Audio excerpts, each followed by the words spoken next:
ദേ നോക്കിയച്ചാ, ഞാനിപ്പോ സംസാരിച്ചിട്ട് വന്നേ ഉള്ളൂ. ഡോക്ടർ ഇപ്പൊ ഇങ്ങോട്ടേക്ക് വരും. കുറച്ചു നേരത്തേക്കെങ്കിലും ഒന്ന് ക്ഷമിക്ക്. അല്ല അത് ഞാൻ അല്ലല്ലല്ല, അത് എന്താ എടി, നീയെങ്കിലും ഒന്ന് പറഞ്ഞു കൊടുക്ക്. അമ്മയെ അച്ഛൻ വിളിക്കുന്നു. ആ ഇങ്ങതാ. ഹലോ, എന്താടി നടക്കുന്ന അവിടെ? അച്ഛൻ ദേ വീണ്ടും മൃദംഗം വായിക്കാൻ തുടങ്ങിയിട്ട് നിർത്തുന്നേ ഇല്ല. ഭയങ്കര ശല്യ. അച്ഛന് ദേഷ്യം വരാതെ എങ്ങനെ മൃദംഗം വായിക്കാൻ സാധ്യതയില്ലല്ലോ. ആരോടാ ദേഷ്യം? ഡോക്ടർ ഇതുവരെ ചെക്കപ്പിന് വന്നില്ലെന്നും പറഞ്ഞ. നിന്റെ മോനെവിടെ പേടി? മെഡിക്കൽ ഷോപ്പ് വരെ ഒന്ന് പോയേക്കുക. ശരി ശരി. ആ എന്നാ ഞാൻ വെക്കട്ടെ. വെച്ചേക്ക്. അയ്യോ അച്ഛാ, അയ്യോ. ആരെ അദ്ദേഹത്തിന്റെ കയ്യിൽ ഇത് കൊടുത്ത്? ഞാനാ ഡോക്ടറെ. കൊട്ടിയതൊക്കെ മതി. ഇങ്ങ് തന്നെ ഇത് പിടിക്കും. ഇത് നിങ്ങളോട് കൊടുക്കരുതെന്ന് പറഞ്ഞിട്ടുള്ളതല്ലേ? അങ്ങനെയല്ല ഡോക്ടർ, ഇഞ്ചക്ഷൻ കൊടുക്കാൻ അടുത്തേക്ക് ചെന്നാ മതി. പിന്നെ എന്റെ പിന്നാമ്പുറത്താ കോട്ടല്. What nonsense. അല്ല അങ്ങനെയല്ല ഡോക്ടർ, എന്റെ മുതുക് മൃദംഗമായിട്ട് കണ്ടാ പിന്നെ താളം പിടിക്കല്, അതാ ഉദ്ദേശിച്ചത്. ഇങ്ങോട്ട് നോക്ക്. ഇദ്ദേഹത്തിന് എത്ര വയസ്സായെന്നറിയോ? എഴുന്നേറ്റ് നടക്കാൻ പോലും പറ്റുന്നില്ല. പാവം. ഈ മനുഷ്യനെ കുറിച്ച് ഇല്ലാത്തതിനെ പറയുന്നത്. രാവിലെ നടക്കാൻ പോയിരുന്നോ? ആ നടന്നു ഡോക്ടർ. ഞാനാ ഇദ്ദേഹത്തെ നടക്കാനായിട്ട് പുറത്തേക്ക് കൊണ്ടുപോയത്. Very good. ഇതെവിടെ നോക്ക്. ഞാൻ തരുന്ന മെഡിസിൻസ് ഒക്കെ കറക്റ്റ് ആയി കഴിച്ചോണം. ഒരു മാസം കഴിഞ്ഞ് എന്നെ ഒന്നൊന്ന് കാണണം. ഉറപ്പായിട്ടും വന്നോളാം. പിന്നെ മാഡം, അദ്ദേഹത്തിന് വേറെ കുഴപ്പമൊന്നുമില്ല. ടെൻഷൻ ആവുന്ന കാര്യങ്ങളൊന്നും അദ്ദേഹത്തെ ഇപ്പൊ അറിയിക്കണ്ട. ഓൾറെഡി ഒരു ഹാർട്ട് പേഷ്യന്റ് അല്ലേ, നല്ലതുപോലെ ശ്രദ്ധിക്കണം. എന്നാ ശരി, ഞാൻ പോട്ടെ.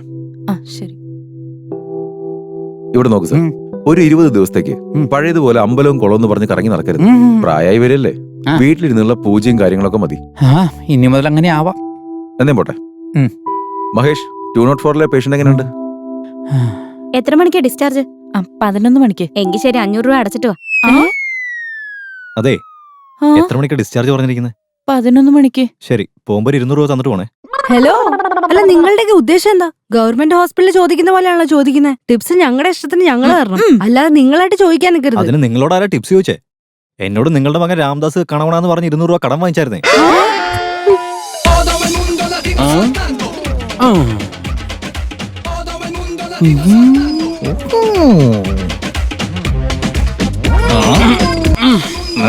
എന്തുവാണോ ഇത്? ഒരുമാതിരി കൊച്ചു പിള്ളേരൊക്കെ കാണിക്കുന്ന പോലെ. ബോസ്, ഞങ്ങളുടെ ശരീരം മാത്രമേ വളർന്നിട്ടുള്ളൂ, മനസ്സിപ്പോഴും കുട്ടികളെ പോലെ തന്നെയാ. ആ രാമ അവിടെ പോയി? അമ്പലത്തിൽ പോയിരിക്കാം. ഏത് അമ്പലത്തിലേക്കാ പോയെ? ഏത് അമ്പലമാണെന്നൊന്നും പറയാൻ പറ്റില്ല മോനെ. തിങ്കളാഴ്ച ശിവന്റെ അമ്പലത്തില്, ചൊവ്വാഴ്ച സുബ്രഹ്മണ്യ സ്വാമി, ബുധനാഴ്ച വീരഭദ്രൻ, വ്യാഴാഴ്ച സായിബാബ, വെള്ളിയാഴ്ച ചാമുണ്ടേശ്വരി, ശനിയാഴ്ചയാണെങ്കിൽ ശനീശ്വരൻ. രാത്രി ആവുമ്പോഴെങ്കിലും ഫ്രീ ആവോ? നോ, ഞായറാഴ്ച ചർച്ചിൽ പോവും. നന്നായിട്ടുണ്ടല്ലോ. അവന് മുത്തശ്ശനോട് ഭയങ്കര സ്നേഹമാണല്ലേ? സ്നേഹം കോപ്പൊന്നും ഉണ്ടായിട്ടല്ല, ചുള്ളത്തി പെമ്പിള്ളാരെ വായി നോക്കാൻ വേണ്ടി മാത്രം പോകുന്നതാ.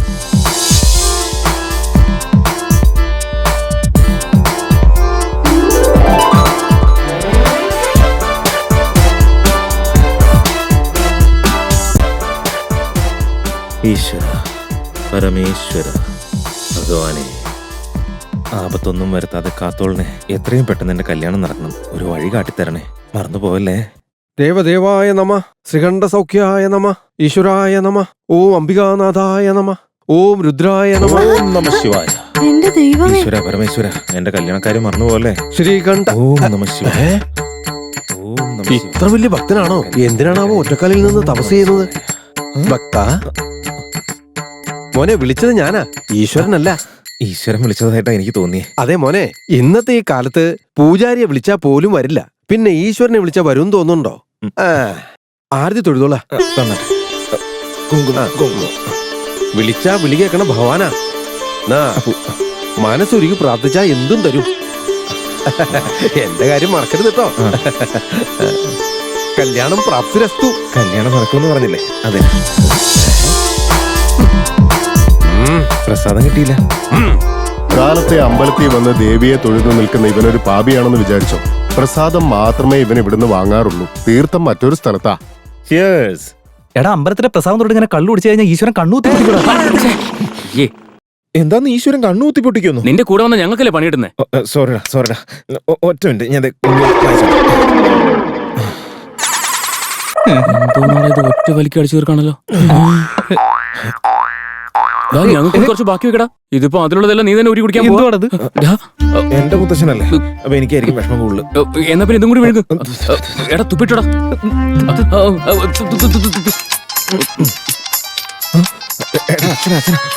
സമാധാനമായിട്ട് കുടിക്കാൻ സമ്മതിക്കില്ല.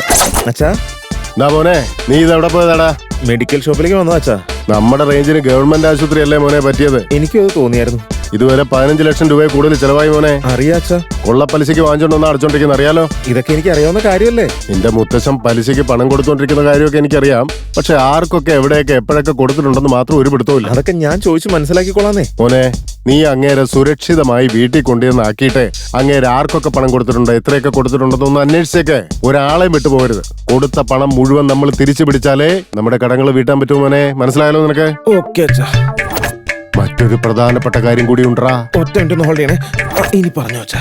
മുത്തശ്ശനോട് 15 ലക്ഷം രൂപയിൽ കൂടുതൽ ചെലവായി എന്ന് പറയണ്ട കേട്ടോ. ഞാൻ അങ്ങനൊന്നും പറയില്ല. നിനക്കറിയാലോ അങ്ങേര് ബർഗറും പിസയൊക്കെ കണ്ട വെള്ളം ഒലിപ്പിച്ച് നടക്കുന്ന മഹാദരിദ്രവാസിയാണെന്ന്. അതൊക്കെ എനിക്ക് അറിയാവുന്ന കാര്യമല്ലേ. നീ ആദ്യം വീടിന്റെ ആധാരം അതാരുടെ പേരിലാ എഴുതിയിരിക്കുന്നെന്ന് ഒന്ന് ചോദിച്ചേക്ക്.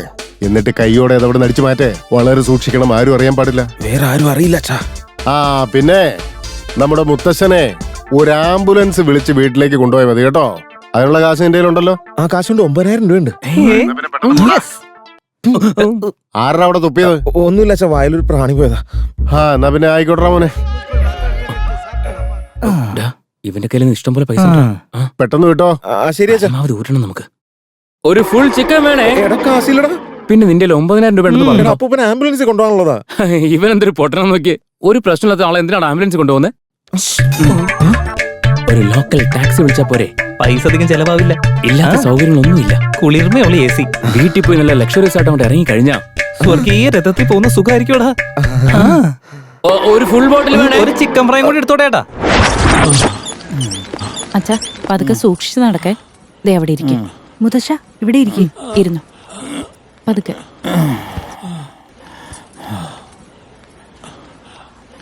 അല്ലാതെ നമ്മുടെ ഒരു സാഹചര്യം വെച്ച് ഇത്രയും വലിയൊരു ആശുപത്രി വേണമായിരുന്നു? ഇതൊക്കെ വെറുതെ അനാവശ്യ ചെലവല്ലേ? ഏതെങ്കിലും ഗവൺമെന്റ് ആശുപത്രി പോയാൽ മതിയായിരുന്നു. അല്ല എത്ര ചെലവായി? ചെലവൊക്കെ നിസ്സാരേ ആയുള്ളൂ.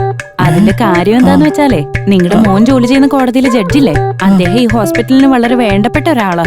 അതുകൊണ്ട് മെഡിസിൻ എത്ര രൂപ ചെലവാകുന്നോ അത് മാത്രം കൊടുത്തിട്ട് പോകാനാ പറഞ്ഞത്. സത്യമാണോ?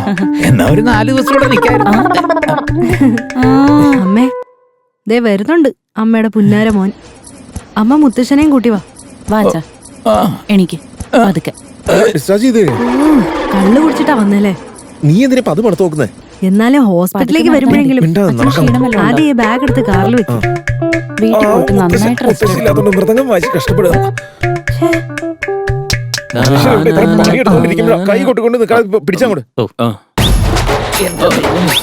അയ്യോ എന്റെ ദൈവമേ, നിന്റെ അച്ഛൻ ആംബുലൻസ് വിളിച്ചോണ്ടിരാനല്ലേ പറഞ്ഞത്? നീ എന്തിനാ ടാക്സി വിളിച്ചിട്ട് വന്നേ? ഇവിടുന്ന് സമാധാനമായിട്ട് പോവാലോന്ന് കരുതിയിട്ടാ. എടാ എന്താ ഈ കാണുന്നേ? ഇത്രയും ചെലവഴിച്ച് ഈ ഒരു വണ്ടി എന്തിനാ വിളിച്ചോണ്ട് വന്നേ? വെറും 10 രൂപയ്ക്ക് ട്രാൻസ്പോർട്ട് ബസ്സിൽ പോകാൻ പാടില്ല. അത്രയും ബുദ്ധിമുട്ടാണ്. ഞങ്ങളെല്ലാം കൂടെ താങ്ങിക്കൊണ്ട് പോയാ പോരെ? ആവശ്യമില്ലാതെ വഴിയിൽ നിന്ന് സംസാരിക്കില്ല. കാറിലേക്ക് കയറി നമുക്ക് അവിടെ പോയിട്ട് സംസാരിക്കാം. വാ കേറ് മുത്തശ്ശ. എന്ത് ചെയ്യാനാ? അയ്യോ ചേട്ടാ, ഇതിനകത്ത് മുഴുവൻ ചന്ദനത്തിരിയാണല്ലോ. എന്റെ മുന്നിൽ ചന്ദനത്തിരിയുടെ മണം അടിച്ചില്ലെങ്കിൽ എനിക്ക് വണ്ടി ഓടിക്കാനായിട്ട് ഒരു മൂടും കിട്ടത്തില്ലെന്നേ. ആ കേറിക്കോ. കേറച്ചാ പതുക്കെ സൂക്ഷിക്കണം മോനെ. ഉടഞ്ഞു പോകല്ലേ. കുഴപ്പമൊന്നുമില്ലല്ലോ. വീട്ടിലത്തെ കിടക്കുമ്പോ വെക്കടാ. ദേ സാധനങ്ങളൊക്കെ സൂക്ഷിച്ചു വെക്കണം. പിന്നെ കൊച്ചു കുഞ്ഞല്ലേ.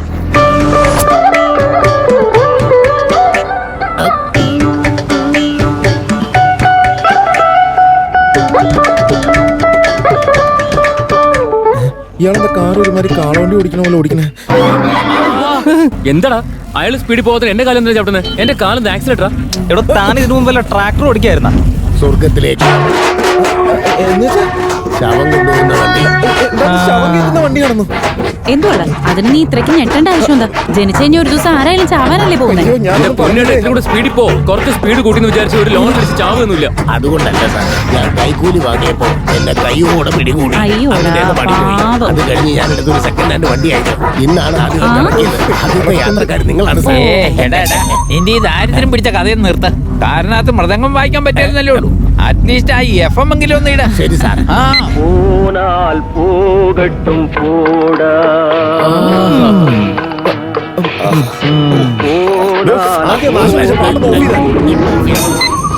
നല്ല പാട്ടായിരുന്നു. എടോ ഇങ്ങനെ ഉരുട്ടിക്കൊണ്ട് പോവാതെ ഒന്ന് വേഗം അങ്ങോട്ട് പോട്ടെ. ശരി സാർ.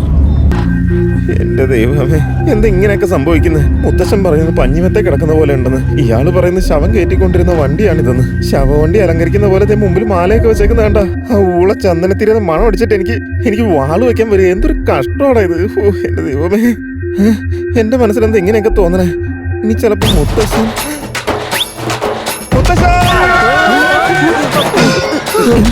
എന്താടാ എന്നാ പറ്റിയ? സോറി, ഒരു കാണരുതാത്ത സ്വപ്നം കണ്ടതാ. എന്താടാ ചക്കരെ? ഞാനൊരു കൊച്ചുകുട്ടി ആയതുകൊണ്ടാ. പേടിക്കണ്ട കേട്ടോ.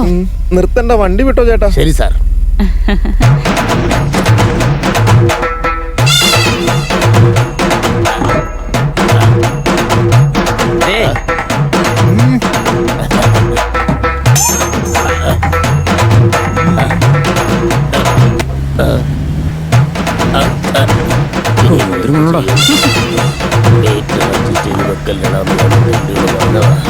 വണ്ടിയുടെ ടയറിനെ കണ്ട് വേഗത്തിലാണ് ഓടുന്നത്.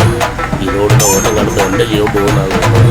പാവം, ഇന്നിപ്പോ ഹോസ്പിറ്റലിൽ ഡിസ്ചാർജ് ആയി വരുന്നത് വീണ്ടും ഹോസ്പിറ്റലിൽ കയറ്റേണ്ടി വരുമെന്ന് അതുകൊണ്ട് ഇവങ്ങാനും കണ്ടിട്ട് ഇങ്ങനെ ഹാർട്ട് അടിച്ച് പോവതാ എന്റെ പേടി. ഒന്ന് ക്ഷമിച്ചിരിക്കും മുത്തശ്ശ, നമുക്ക് വേഗം അങ്ങ് പോയേക്കാം. എന്തു പറ്റിയച്ചാ?